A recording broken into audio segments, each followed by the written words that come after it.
I think year to year, for us, it's just another method of adding talent, adding the key ingredients to the roster, and it's all based on need and where you may have a void. In the past, pre-portal, you would look into the junior college areas and sometimes find a transfer that was a grad to fill a spot where maybe you had an injury or a player left early to go to the NFL.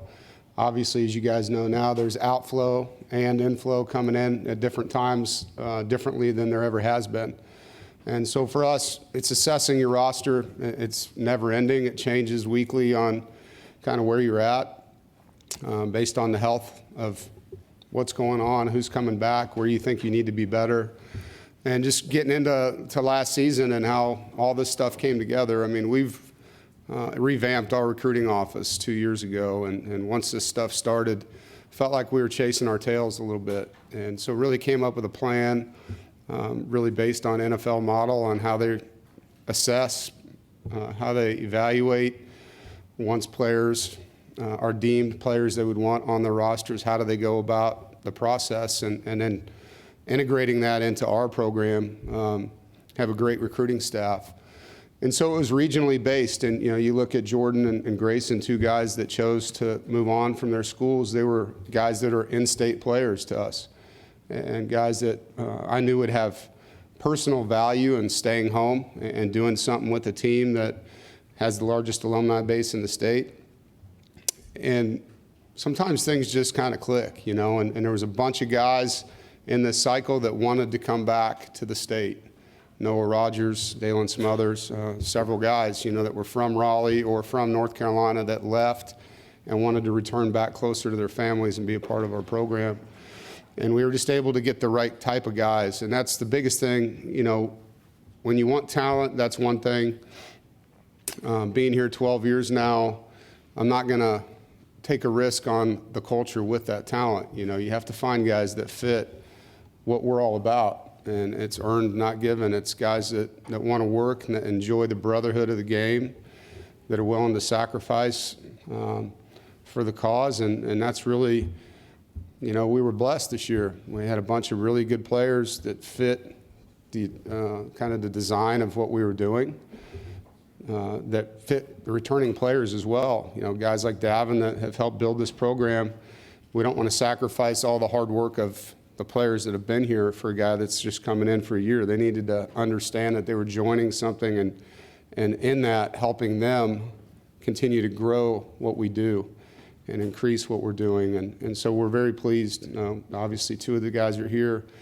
But the team's, pretty mixed. If you look at that recruiting class, there's still a great emphasis in high school recruiting as well. Coach, follow the center aisle up to the left, gentleman in the white shirt. Coach, these last couple of years, your team has talked about wanting to be different, doing things that take this program to the next level. What have you seen from your guys this year in 24 that might prove that they are different? Well, we're about to hit the grass on Wednesday, and so, I think every day we're out there, it's a measuring stick. It is, and we're one of 5 programs over the last 4 years that have won 8 or more games in college football, and so we've sustained a level of competitive greatness that not many people have been able to do. With that being said, we want to win a championship, and so different is that. It's taken the program from the second most wins since 2020 to winning the league, and that is different. And so, what we did last year and the year before was good. Winning 9 games is good. We don't want to be good. We want to be the best at what we do. And so these guys understand that. We've talked a lot about what it looks like to be the best and how do we do that, and using the voice of the players to describe that. And then what does it not look like? What do we need to stay away from? What do we need to safeguard our program from? And so, there's been a lot of discussion. There's obviously been a lot of hard work by these guys and our staff as we evaluate our schemes. To utilize the roster talent and to utilize the coaching talent that we have and to be integrated together in that. And so each day it's really a challenge. You go out there day by day just trying to be better than you were. A year ago Wednesday when we started camp, that's a measuring stick to where we're going to be when we start camp on this Wednesday. And it's everything. It's how the grades come in from the summer. It's what Thunder says about the summer workouts. It's what Justin Smith says about the guys in the training room. It's when I go down to the nutrition area and ask how the guys are doing. All the comments add up, and so you're always looking for signs of improvement and signs where, hey, we need to call this up. We need to talk about this. We're better than this. And just holding each other accountable to what we want. We want to be elite. And that means everything that we do can't cut corners. It's got to be something that we push forward together. Well, yeah, Jordan's going to help us in the run game for sure. I think, the whole offense in general, it always starts with what is the quarterback going to do, right? And we feel great about what Grayson can do. And then the offensive line, the blocking schemes that those guys are good at, and the depth that you have there, how the tight end plays into that run game. And then the receivers, the blocking on the perimeter is critical. It is. And so there's no doubt being balanced on offense is something that I like. At the same time, we're going to play to our strengths. And to answer that question today, we need to get on the grass. We need to go through training camp. We need to see where we're at. I feel good about not just Jordan, but the running back room in general. It's a good room. There's great leadership, but there's good depth. And there's competition, and the guys are working hard. And Jordan's done a really nice job showing them what it looks like, coming back from the season he had last year. And you have young guys below him. And that's part of your job as an older player is this is what it looks like, this is what it doesn't look like, and holding those guys to a standard. And as we get into this, I know Coach and I and the staff on offensive football has changed a lot. You guys know that with the rule changes in football, with the linemen downfield and RPOs and the tempo, and now you have another change. You have sideline communication, which allows our coaches to speak to these guys in the huddle on the field. And so you're going to see another evolution in how that plays into offensive football this fall, which really hasn't been talked about a lot. But, I'm excited to see how that does things for us and how we can take advantage of what those rules bring. And, I think for Grayson and for any quarterback, he would tell you, having a run game helps. It changes the coverages you're throwing the ball against. It does. And if they're worried about what's going on with those handoffs and the pressure we can put on people, not just with the runs, but the RPOs behind them, it opens up a lot of things. And when you're talking about getting one-on-one coverage with the receivers that we now have, obviously KC coming back, but ways Dakari Collins came on in the spring, the way that, we've seen Wesley Grimes and Noah Rogers come in also from the transfer portal, the weapons are different for him out there. And so it really plays into the entire thing. And not that you just call plays where you're taking what they give, but sometimes you are, and when you can spread the ball around to different people, it just opens up things and creates a different pressure system on the defensive coordinator. And that's one of the things that I really like about football. It's just trying to create chaos on the other side of the football. If you're on offense, if you're on defense, whatever that is, let's make their jobs really hard. Coach, right side, front row, right in front of you. Coach, Dan Tortora, WakeUpCallDT.com. How are you? Good, bud. Looking at the fact that, like you said, you've spent a lot of time within the ACC, you've seen change. You've seen new institutions come in now, SMU, Cal, Stanford. We see accomplished greatness, but when you look at this conference throughout, how would you define it and who's coming in and what this looks like as you step forward as a coach, one of the longest tenured coaches in the conference? I think maximizing the gift that God gave you, to me, one of the tenets, one of the standards of our program is no underachievement allowed, and I think that's just maximizing the opportunity you have as a person. Accomplishing greatness is that. When you go to bed and lay your head down at night, did you do everything you could that day to be the best version of yourself? And if I get enough players and coaches to do that on a daily basis compared to those we compete against, the score ends up being the consequence of those actions. And, what does greatness look like for NC State? Obviously, we want to hold that trophy up at the end of the year, okay? And there's a lot of ways to define it. But day in and day out, it's about maximizing the gift. I think we're all, you expect to wake up every day. You expect for things to be a certain way, and we all know that's not reality. Every day we get is a blessing. And so taking advantage of that blessing, it's something that, the older I get, the more that I value. I do. And really the relationships and the gratitude I have for the staff that I get to work with, for the players that I get to coach. I mean, I got a great job. I got great guys to work with, and I'm thankful for that. You know, I'm thankful that these guys are here. I'm thankful that they're getting ready to go to work and the work they put in this summer. And they know it's going to be hard, and I look forward to that with them. You know, when you talk about accomplishing greatness, I don't think it's just something you can define in one sentence. I mean, football seasons are crazy. I mean, the emotional swings that take place day to day, minute to minute, the amount of things that happen over the course of the year and how fast it goes within that million things that goes on. It's going to be a fun journey with these guys. And so just, you know, really thankful for the opportunity to do this with them and looking forward to where it goes. Yeah, it's refreshing to be in a new spot, an unbelievable opportunity for me to put on the red and black and represent NC State. So, first of all, you know, just extremely excited for the opportunity that Coach Doeren's given me. And as an older guy, I know that's you know, that's my responsibility, especially as the quarterback, is to lead the guys, set the example, come in every day and show them how it's done. And the transition was really smooth, and those guys kind of showed me how we do it in Raleigh. And now that I know the standard and know what we do, now it's my expectation and my job, my responsibility to come in every day and lead the guys. And that starts, you know, obviously with my actions, and then being more vocal on the field and just leading those guys in the right direction every day. Yeah, it was something that we implemented in the spring. We're able to get that going, and something that's great. I think it's, you know, it's about time that college football did that. I think obviously as a quarterback, it makes my job a lot easier. I know for play callers and things like that, it kind of simplifies it for us. But, you know, it was awesome. I mean, you have hiccups with the mics and things like that on a day-to-day basis. But, I mean, it's just like anything. The more you use it, the better you'll get with it. But, yeah, it's been great. It was awesome to do it for the first time. And, like I said, kind of simplifies things for me, and we're able to communicate quicker and better. So, yeah, it was awesome. Looking forward to using it in the fall. Grayson, we're going to stay on that road. Just a couple of slots over to your right. Colby Trotter, technician. Grayson, I was curious if there was like a moment or conversation with our player coach that really convinced you that State was a place for you to be in your last year.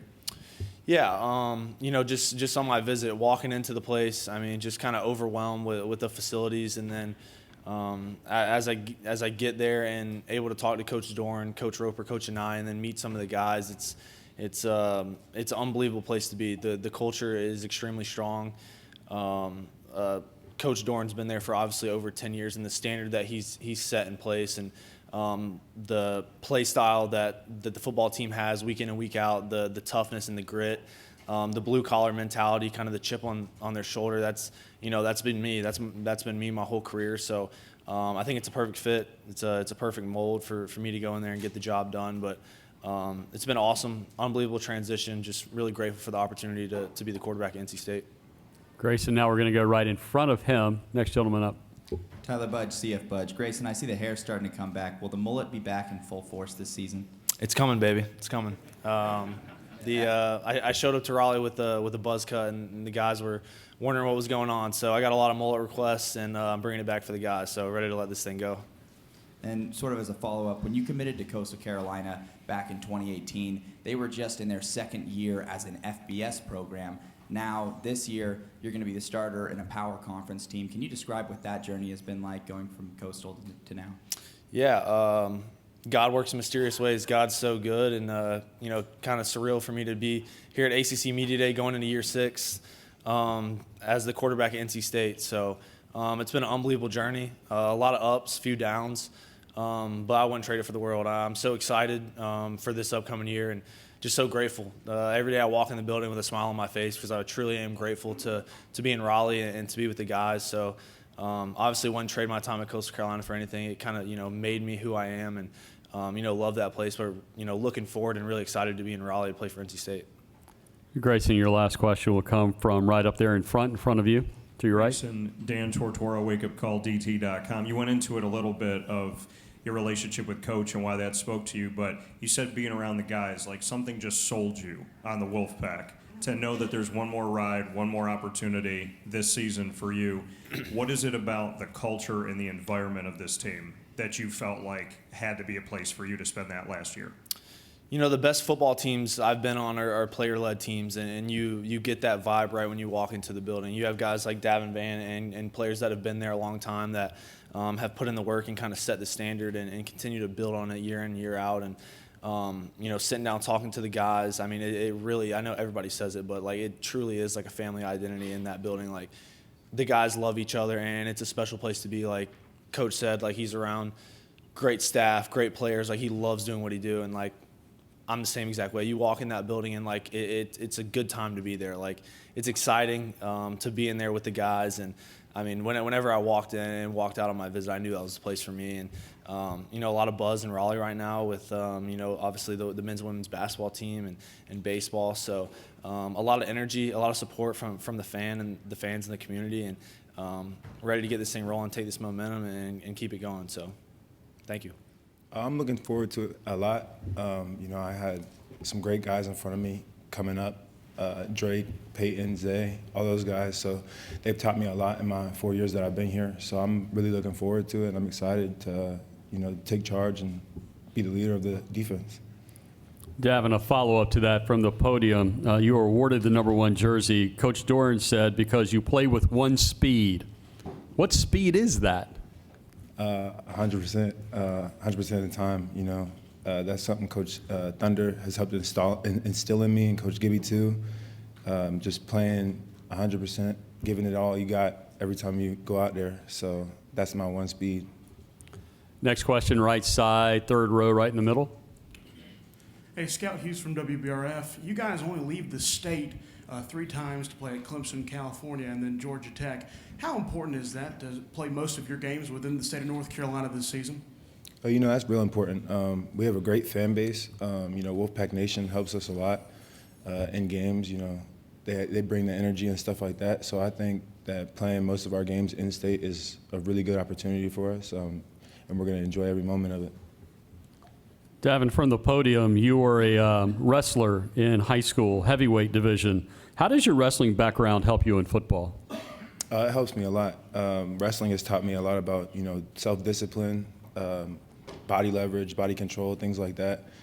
So it's helped take my game to the next level. Originally I didn't really want to wrestle, but my mom kind of forced me to. So I'm appreciative of that. But yeah, it's helped me a lot for sure. Front row, right in front of you, to your right.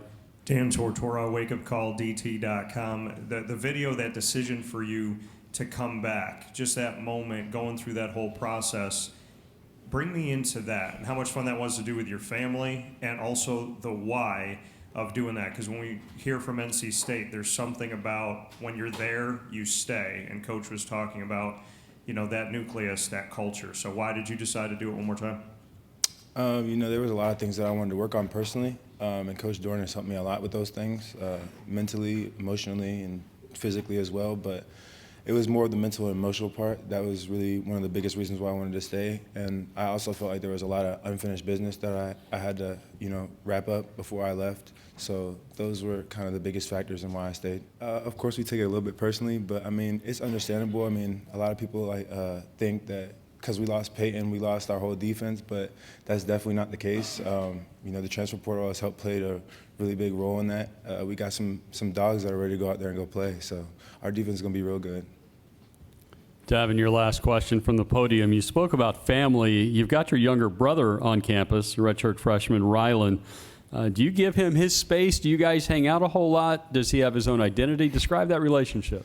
Yeah, we see each other every day. Of course, in the weight room and stuff, but we love hanging out outside of football. Having my little brother at NC State with me kind of takes the brotherhood aspect of football to a whole new level. So I really enjoy being, a part of his college football journey, and I really enjoy him being part of mine. So that transition was great. Everybody welcomed me with open arms.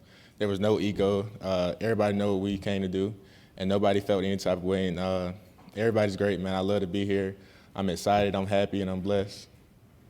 Jordan, a follow-up to that from the podium. You were with one family for so long. How have you approached being the new guy in the new family? Just the same way I did that one. Like I said, everybody welcomed me with open arms. There's great coaches, great staff. No one treated me differently because I come down the road. Coach D welcomed me. We went fishing a couple times, and I beat him in fishing. So it's been fun.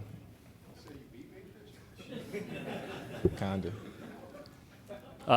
Jordan, to your right, third row. How you doing, Jordan? I'm good. TJ Wilkerson from 90.9 The Light. My question for you is, coming into this program and working with guys like Robert and Nye, the offensive coordinator, what has that been like for you, especially from a guy that's been at so many other stints? Oh, it's been fun. When I first got here, we went in and he showed me all the film of him lining running backs up in the slot, the wide out, and I feel like I fit right in. I feel like I can play all 3 downs, catch the ball, anything, and I feel like I could fit right in. First row, Jordan, right in front of you to the right. Dan Tortora, wakeupcalldt.com. Jordan, for you, there's a history at NC State of some strong running backs, and what does that mean to be able to carry that torch? You have one more season, one more go at it. How would you like to be remembered in that long line of reputable running backs? I got one more year, and I just want to be remembered as a great teammate. I do want to come in here, play some good ball, rush for a lot of yards, but just to come in and be a good person and be the best team I could and be remembered as a great person. Jordan, we'll go back to the right side, third row with TJ. So, Jordan, in high school, you played running back, wide receiver, and quarterback. Is that correct? Correct. What is it about the running back position that you love so much compared to the other two? It's easy for me to get the ball. All I got to do is turn around, hand it off to him. But it's fun. Like, I came in as a safety, and that wasn't for me. I went to running back, and all I got to do is go out there and run and not get hit or try not to get hit. So it's like backyard football.